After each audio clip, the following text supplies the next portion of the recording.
Imagine a dusty road, somewhere between Galilee and Samaria. The air hangs heavy with the scent of dry earth and distant olive groves.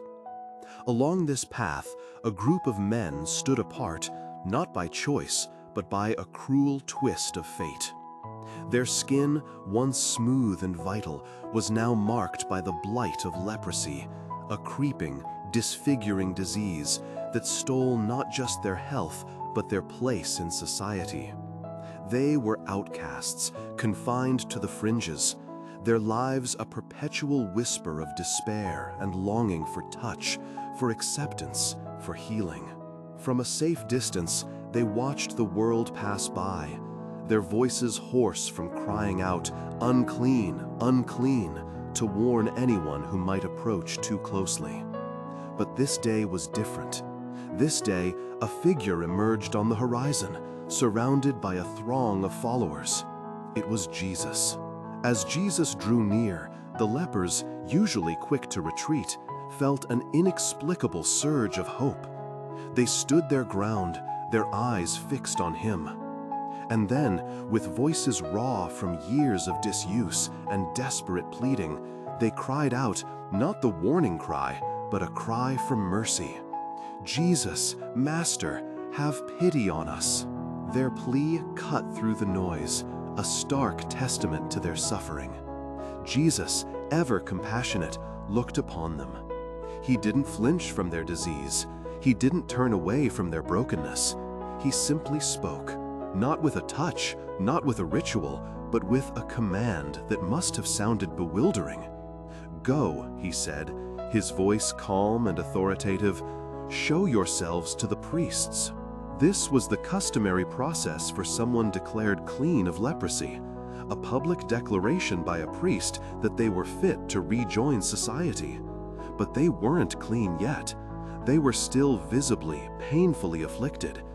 Yet something in his voice, something in his presence, compelled them. Without question, without hesitation, they turned and began to walk. The journey to the priests was not a short one. With each step, the air was charged with a silent, desperate hope. They walked, perhaps slowly at first, their bodies still ravaged.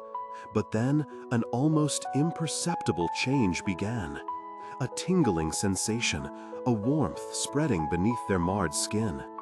A patch of rough, scaling flesh seemed to smooth. A disfigured finger straightened ever so slightly. Then another and another. As they continued to walk, the miracle unfolded, not in a sudden flash of light, but in a gradual, undeniable restoration. Their open sores closed, their raw skin healed, their limbs regained their proper form. The stiffness in their joints vanished, replaced by a newfound fluidity. The weight of their disease, the shame of their isolation, began to lift, replaced by a lightness of being, a joyous disbelief. They were whole, truly, completely whole. Their healing wasn't just physical, it was a reclamation of their lives, their identities, their futures. The path to the priests was no longer a dutiful act of obedience, but a triumphant march of rebirth. Joy, unbridled and overwhelming, surely erupted among the 10. Laughter, tears, exclamations of wonder. Imagine the scene. But in that moment of profound elation, something remarkable happened. Only one of them, when he saw that he was healed, stopped. 1 out of 10. And this one was a Samaritan, an outcast among outcasts, usually despised by the Jewish people. This man didn't continue on to the priests to get his certificate of clean health first. He didn't rush home to his family, eager to embrace them after years of separation. Instead, his heart, overflowing with an instantaneous recognition of the source of his healing, compelled him to turn back. With a loud voice, he began glorifying God. He didn't just feel thankful, he expressed it. He returned to Jesus, falling at his feet, his face pressed to the dust, uttering words of profound gratitude. It was a raw, unscripted act of worship and thankfulness, a complete prostration of heart and body before the one who had given him back his life.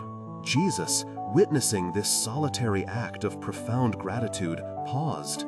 He looked at the man at his feet, then looked around, his gaze sweeping the empty road where the other 9 had vanished.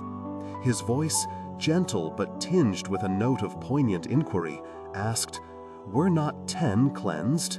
Where are the other 9? Has no one returned to give praise to God except this foreigner?" It wasn't a question of disappointment, but of observation, of a deeper lesson. 10 were healed, but only 1 returned to acknowledge the healer. Only 1 seemed to grasp the magnitude of the gift and its divine origin. To the Samaritan, Jesus then said, "Rise and go. Your faith has made you well."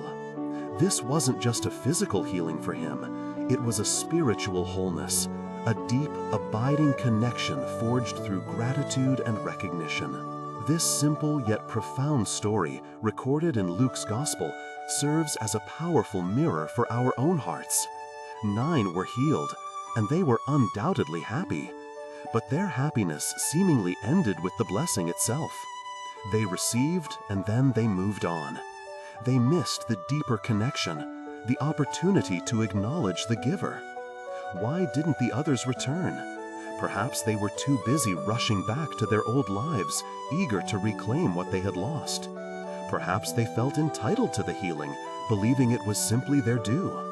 Perhaps they simply forgot. Their focus immediately shifted to their restored health rather than the hand that restored it. Their physical bodies were made well, but their hearts, like the Samaritans, did not turn back in active, expressed gratitude. This story encourages us as believers to cultivate a grateful heart, a heart that doesn't just feel appreciation, but actively expresses it. It reminds us to pause, to look back, and to recognize God's goodness in every blessing, not just the grand miracles, but the daily provision, the quiet mercies, the strength to face challenges, the simple breath in our lungs. God's goodness is not always dramatic and instantaneous like the healing of leprosy. Often, it unfolds in the mundane, in the consistent, unwavering presence of His grace. The question for us today is, when God blesses us, do we, like the 9, simply take the gift and move on? Or do we, like the 1, turn back with a heart overflowing, ready to give praise and honor to the one who provides? May we strive to be like that one Samaritan, quick to recognize, quick to return, quick to express our heartfelt thanks. Let us cultivate a spirit of gratitude that actively acknowledges God's unending goodness in our lives. Take a moment today to pause and reflect. What blessings, big or small, have you received? Have you truly acknowledged the giver? Let us be people who not only receive with joy, but also return with gratitude. For in that act, we deepen our connection, strengthen our faith, and truly honor the giver of all good things. If this message resonated with you, consider sharing your thoughts in the comments below. We'd love to hear how this story inspires you to cultivate a more grateful heart. And if you'd like more reflections like this, be sure to follow or subscribe. Until next time, may your heart be ever grateful.